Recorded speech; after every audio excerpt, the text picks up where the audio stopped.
Hey everyone, Dale here, welcome back to the channel.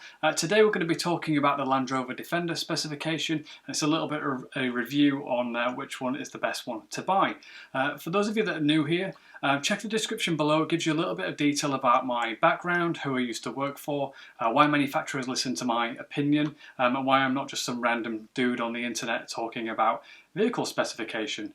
But basically what we're going to do is we're going to run through each of the specification packs on a very specific Land Rover Defender that you'll see in a second, and it's going to be whether it's worth it. So it's going to be whether you want to pay £44,000 to get into the Defender and then pay an extra £4,000 to get into the S and then an extra £4,000 to get into the SE.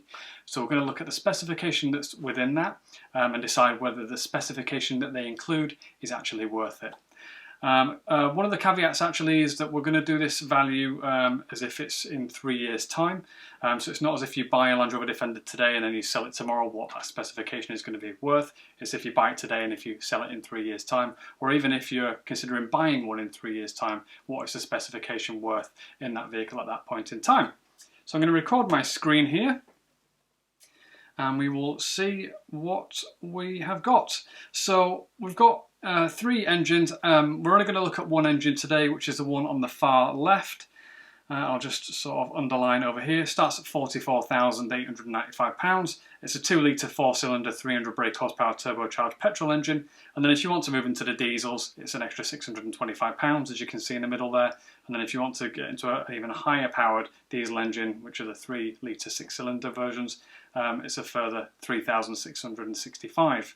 But we're not going to look at that today. We're just going to look at the specification. And as you can see, I've got 4 models in the lineup here, specifically for that engine that we had on the far left there.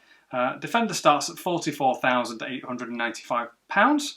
If you want to jump into a Defender S, you have to pay Land Rover an extra £4,015. If you then want to jump into a Defender SE, above and beyond the S, it's an extra £4,085. And if you want to jump into the Defender HSE, it's an extra £4,470.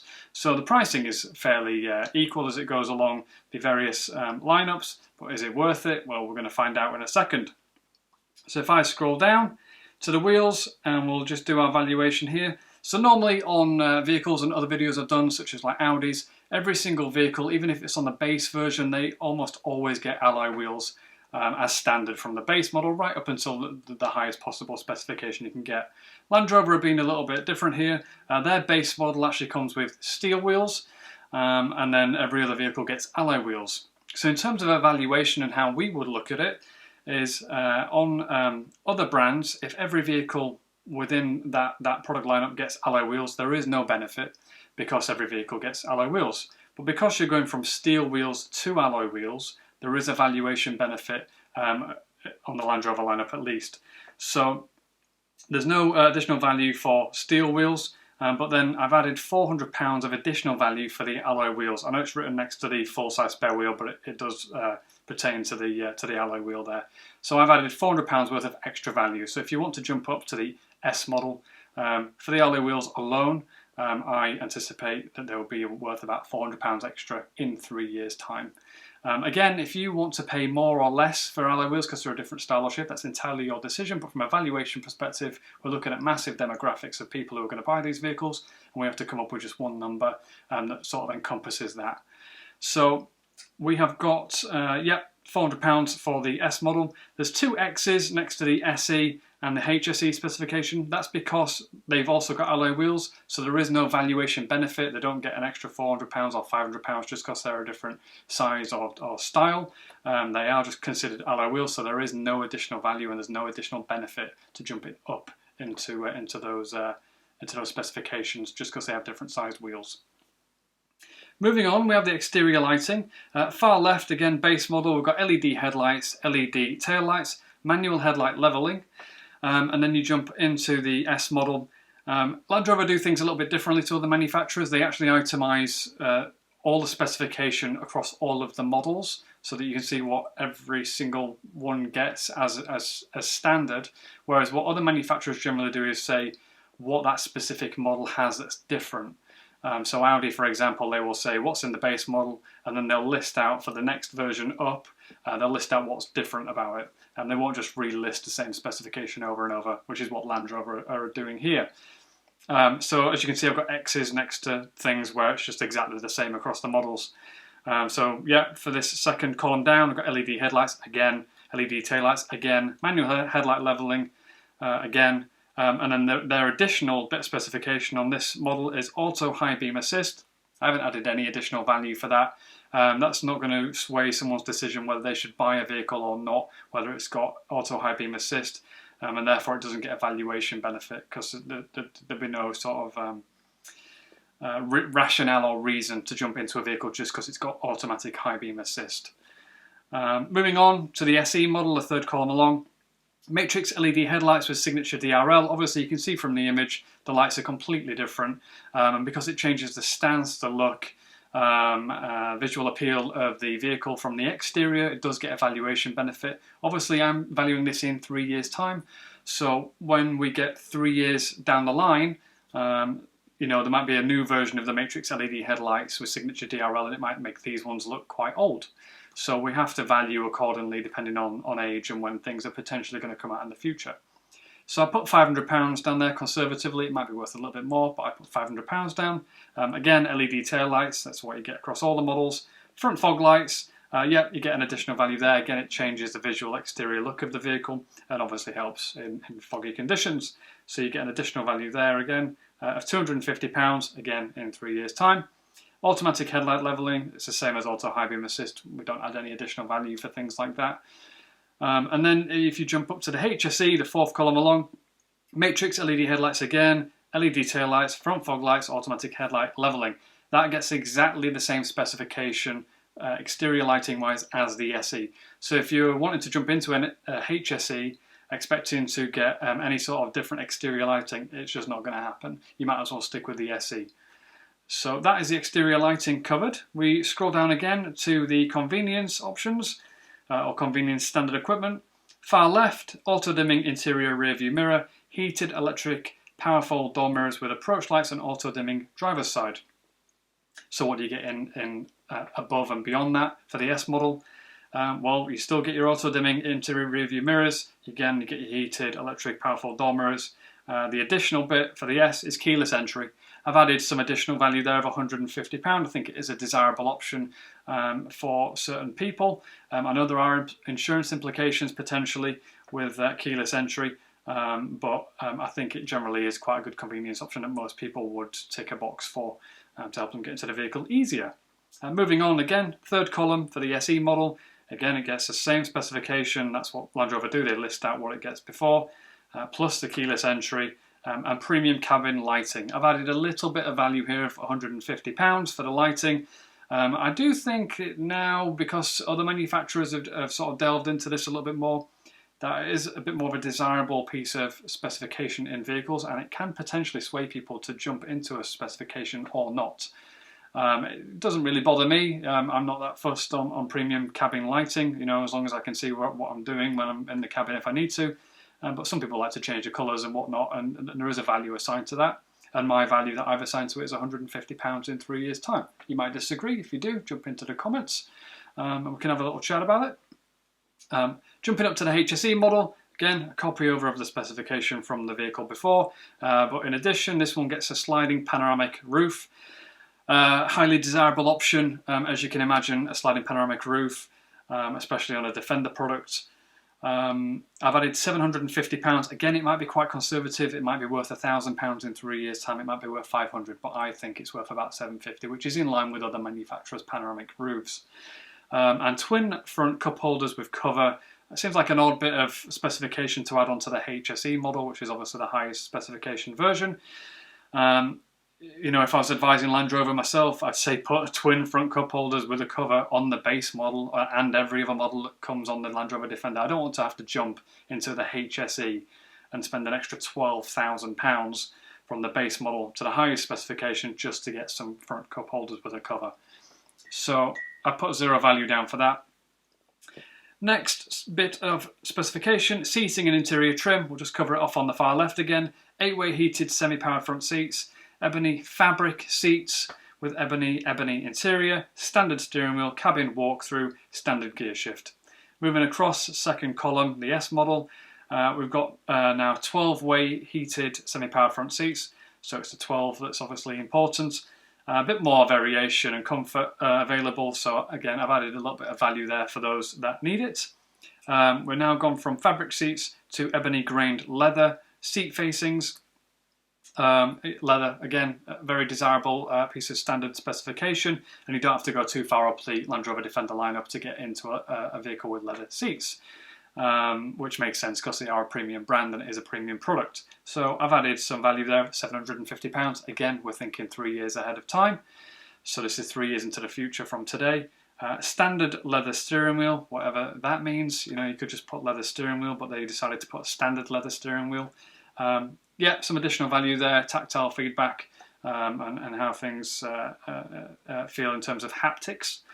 So I've added some value there, £100. Centre console with armrest. I've added some value. You might not think it's worth anything, but being in an SUV and having the option to just rest your arm and sit there in comfort without, you know, sort of leaving your arm just hanging down over the gearbox, you know, is helpful. And I personally like that. So I've added value of £50 there. And I think generally it is worth a little bit extra. Leather gear shift, I haven't added anything there. It's not going to sway my decision whether it's got a leather gear shift or not. Moving up to the SE column in the SE model in the third column, 12-way heated electric memory front seats. So now the difference is they're the same seats, but now they're memory. So I've added again an additional value that you can pre-program your vehicle. So if your wife or your partner get into the vehicle, they can just change it nice and easily with no faffing about. And again, it's a copy over of the vehicle, of the specification before, so everything else doesn't get a benefit. There's no benefit in jumping up into the SE model because the S model's got that specification. And then finally you get the HSE. Now we've gone from 12-way heated to 14-way heated and cooled electric front seats with 4-way manual headrests. There were 2-way manual headrests on the previous model, but it's not worth anything, manual headrests. But yeah, again, I've added some value there, £300 for the 14-way heated seat and cooled electric front seats. Copy over again of the specification as Land Rover do. The only difference now is they've got heated steering wheel. Whether that is worth something to you if you live in a colder climate, potentially that's something that you would be interested in. I think in certain markets it's a bit of a redundant piece of standard specification, but I've added some value here because I think it is a bit desirable. So £100.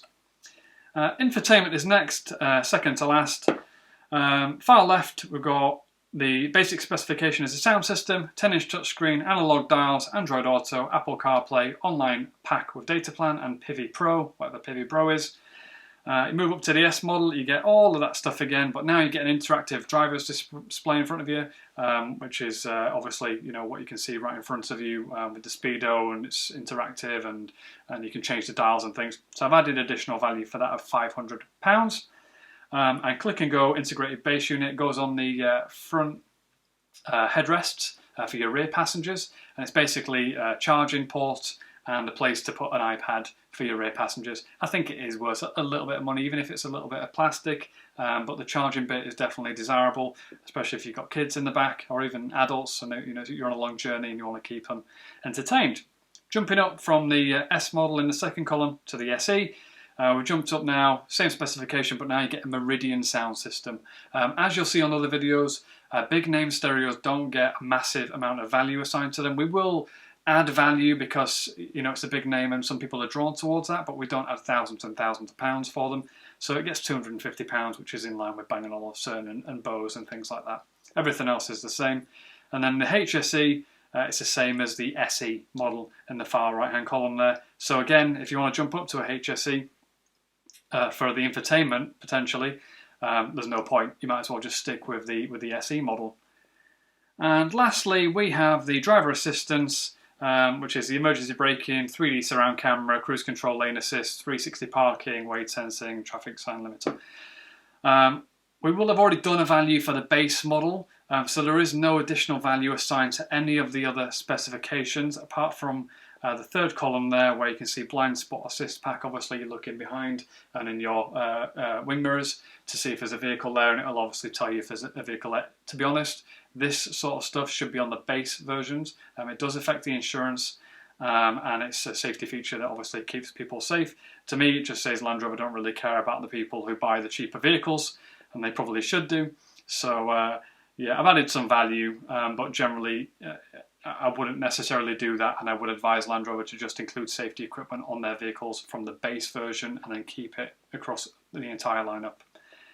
On the HSE model, actually, you can see on the far right there's a bit of handwriting there.